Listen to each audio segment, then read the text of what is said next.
ka horan guriga imaaday maralay markaas iridda u furay ani dhana isbedeshay shucuurtayda waa joogi kari waayo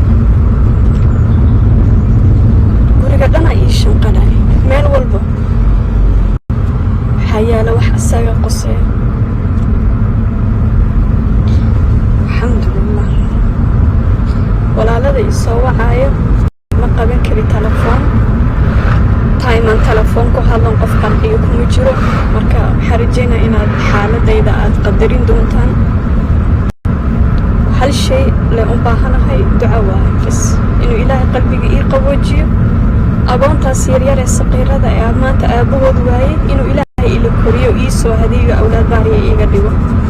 intaas le u baahanahay laakiin telefoon ma qaban kari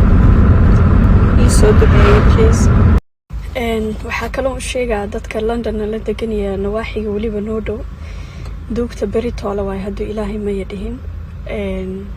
salaatu jaamaacadan waxaan ku tukanaynaa masaajidka daarusalaam ee South Hall ku yaalo hadduu ilaahay maya dhihin hadda masaajidka u socdaa si aan processkii u soo dhammaynaan iyo aabihii